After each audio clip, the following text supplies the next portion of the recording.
how did you get into Montessori? So my name is Rebecca Grugan, and I discovered Montessori when a neighbour gave me a book called Montessori Madness. And I read that book when I was over on a holiday in Fiji when my child was 11 months old, my first, and I finished it in the same day. And I just went, that's just logical. Why is this not everywhere? And that was talking more about the primary school years of Montessori. But it made me realise that I'd found the village, or whatever I thought parenting was or should be, Montessori was it. And that book, I came back, I inquired in Montessori centres. I couldn't get my child in anywhere. The wait lists were absolutely huge. They were a distance away from me, but I was willing to travel.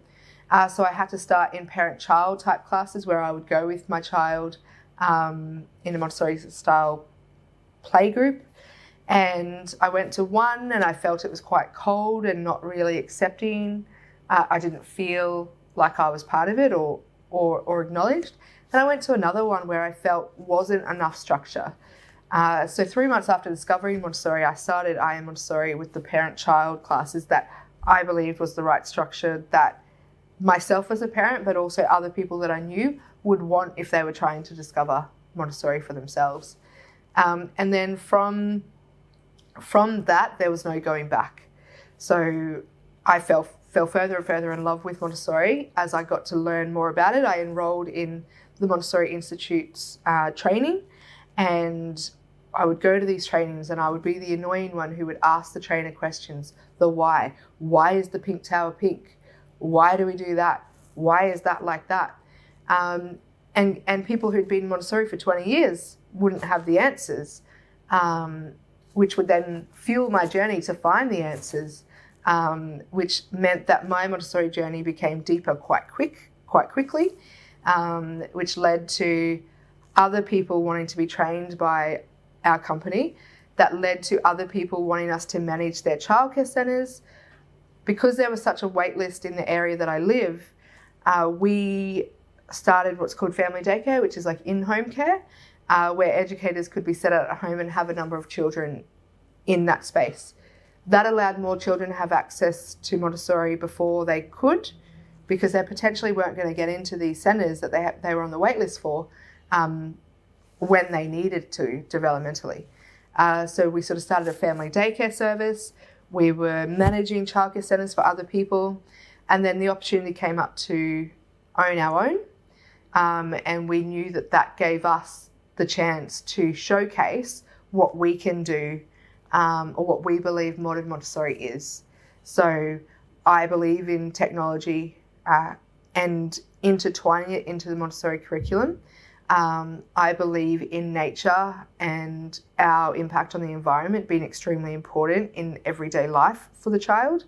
Two areas I don't think Montessori in its traditional sense did very well. And that centre, our first centre, allowed us to explore Montessori from what not only my belief is, but the team that I had created around me was. And we were recognised as National Service of the Year 18 months after opening that centre. Which was a phenomenal effort for the team, the whole team that was involved. And then as those 0 to 3 children reached school age, so they'd moved through nido and toddler communities and they were now children's house, my love of Montessori, or my journey, moved into the primary school years. And those primary school years, they're probably what happens Montessori globally is children's house is where Maria Montessori did a lot of her work, that 3 to 6 or 0 to 6 age bracket. 6 to 9 is where parents start to, get a bit nervous about the decisions they're making in school, or they have less access to Montessori schools for their school age child. So I then wanted to look at cycle 2 and cycle 3 and understand more about it and how can we get children access to it. And I mean children, all children, not just children whose parents could afford the private schools.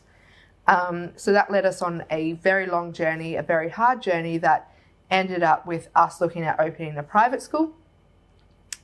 Doing that, going to do that, the site falling through and then ending up in the state school system anyway, because of an amazing open-minded principal, but also a team that we had around us who had done all of the hard work to make that decision easier for the state body to say, yes, just do it and we will watch you.